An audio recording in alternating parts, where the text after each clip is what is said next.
ಸಂಸತ್ ಭವನದ ಮುಂದೆ ಜಯಚಾಮರಾಜೇಂದ್ರ ಒಡೆಯರ್ ಅವರ ಪ್ರತಿಮೆನ ಸ್ಥಾಪನೆ ಮಾಡಬೇಕು ಅಂತ ಹೇಳಿ ನಾನು ಸರ್ಕಾರಕ್ಕೆ ಆಗ್ರಹಪೂರ್ವಕವಾಗಿ ನಾನು ಹೇಳ್ತಾ ಇದ್ದೀನಿ. ಕನ್ನಡ ಬಂಧುಗಳೇ, ಇವತ್ತೇನು ನಾವೆಲ್ಲ ಇಲ್ಲಿ ಕನ್ನಡಾಭಿಮಾನಿಗಳು ಸೇರಿದ್ದೀವಿ, ಹಲವಾರು ಕನ್ನಡ ಪರ ಹೋರಾಟಗಾರರಿದ್ದಾರೆ. ಈ ಒಂದು ಕಾರ್ಯಕ್ರಮವನ್ನು ಮುಂಚಿನದಾಗಿ ಪ್ರಾರಂಭ ಮಾಡಿದ ನಮ್ಮ ಜ್ಞಾನಮಧುರ್ ಅವರು ಎಲ್ಲರನ್ನೂ ಕೂಡ ಒಳಗೂಡಿಸ್ಕೊಂಡು ಒಂದೊಂದು ಕನ್ನಡ ಮನಸ್ಸುಗಳನ್ನ, ಕನ್ನಡ ಕಟ್ಟಾಳುಗಳನ್ನ ಜೊತೆಯಲ್ಲಿ ತಂದು ಇವತ್ತು ಈ ಕಾರ್ಯಕ್ರಮವನ್ನು ಇಡೀ ವಿಶ್ವದಾದ್ಯಂತ ಪಸರಿಸೋದಕ್ಕೆ ಕಾರಣರಾಗಿದ್ದಾರೆ.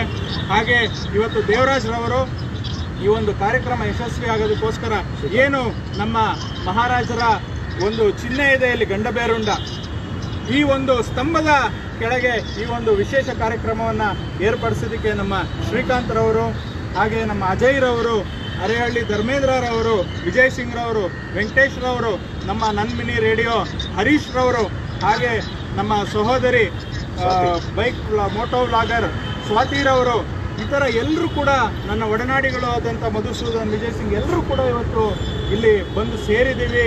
ಈ ಒಂದು ಈಗಾಗಲೇ ಇದು ಇಂದಿನ 2ನೇ ಕಾರ್ಯಕ್ರಮ. ಮುಂದೆ ಕೂಡ ಎಲ್ಚೇನಹಳ್ಳಿನಲ್ಲಿ ಶ್ರೀಮನ್ ಮಹಾರಾಜ ಜಯಚಾಮರಾಜೇಂದ್ರ ಒಡೆಯರ್ ಅವರ ಭಾವಚಿತ್ರವನ್ನಿಟ್ಟು ಅಲ್ಲೂ ಕೂಡ ಉತ್ಸವ ನಡೀತಿದೆ. ಆ ಸುತ್ತಮುತ್ತಲ ಇರ್ತಕ್ಕಂಥ ಎಲ್ಲರೂ ಕೂಡ ಅಲ್ಲಿ ಬರಬೇಕು. ಈಗಾಗಲೇ ಮೊದಲನೇದಾಗಿ ಧ್ವಜಾರೋಹಣ, ಮನೆಗಳ ಮೇಲೆ ಬಾವುಟಗಳನ್ನ ಬಿನ್ನಿಪೇಟೆ ಕ್ಷೇತ್ರದಲ್ಲಿ ಅಭಿಯಾನ ಪ್ರಾರಂಭ ಆಗಿದೆ.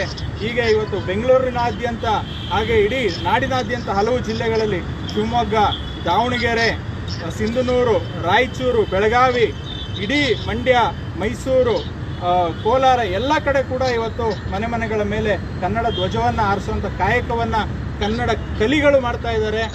ಈಗ ಪ್ರತಿಯೊಬ್ಬ ರಾಜಕೀಯ ಮುಖಂಡರು, ಪ್ರತಿಯೊಂದು ರಾಜಕೀಯ ಪಕ್ಷಗಳು, ಅಧಿಕಾರದಲ್ಲಿರ್ತಕ್ಕಂಥ ಜನಪ್ರತಿನಿಧಿಗಳು ತಾವೆಲ್ಲ ಕೂಡ ಎಚ್ಚೆತ್ತುಕೊಂಡು ಏನು ಈ ಒಂದು ಕನ್ನಡದ ಅಭಿಯಾನ ನಡೀತಿದೆ ತಾವೆಲ್ಲ ಬೆಂಬಲಿಸಿ ನಿಮ್ಮ ಮನೆಗಳ ಮೇಲೆ, ನಿಮ್ಮ ಕಚೇರಿಗಳ ಮೇಲೆ ಬಾವುಟವನ್ನು ಹಾರಿಸಬೇಕು. ಕನ್ನಡಿಗರು ಪ್ರಜ್ಞಾವಂತರಾಗಿದ್ದಾರೆ, ಎಚ್ಚೆತ್ಕೊಂಡಿದ್ದಾರೆ, ನಿಮ್ಮನ್ನು ಗಮನಿಸ್ತಾ ಇದ್ದಾರೆ. ನೀವೇನಾದರೂ ಈ ಅಭಿಯಾನಕ್ಕೆ ಕೈ ಜೋಡಿಸಲಿಲ್ಲ ಅಂತ ಹೇಳಿದ್ರೆ ನೀವೆಲ್ಲ ನಾಡದ್ರೋಹಿಗಳಾಗ್ತೀರಾ ಅಂತ ಈ ಸಂದರ್ಭದಲ್ಲಿ ನಾನು ಹೇಳೋಕ್ಕೆ ಇಚ್ಛೆ ಪಡ್ತಾ ಇದ್ದೀನಿ.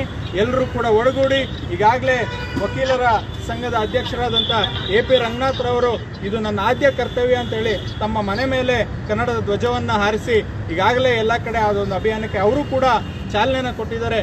ಈಗ ಎಲ್ಲ ವಿಭಾಗದಲ್ಲಿರ್ತಕ್ಕಂಥ ಎಲ್ಲ ಜನ ಪ್ರತಿನಿಧಿಗಳು ಈ ಒಂದು ಕಾಯಕವನ್ನು ಮನಸ್ಸಿನಿಂದ ಮನೆ ಮೇಲೆ ಕನ್ನಡ ಬಾವುಟವನ್ನು ಹಾರಿಸೋ ಮೂಲಕ ಮಾಡಬೇಕಂತೇಳಿ ಕೋರ್ಕೊತಿದ್ದೀನಿ. ಜೈ ಕನ್ನಡ ಭುವನೇಶ್ವರಿ.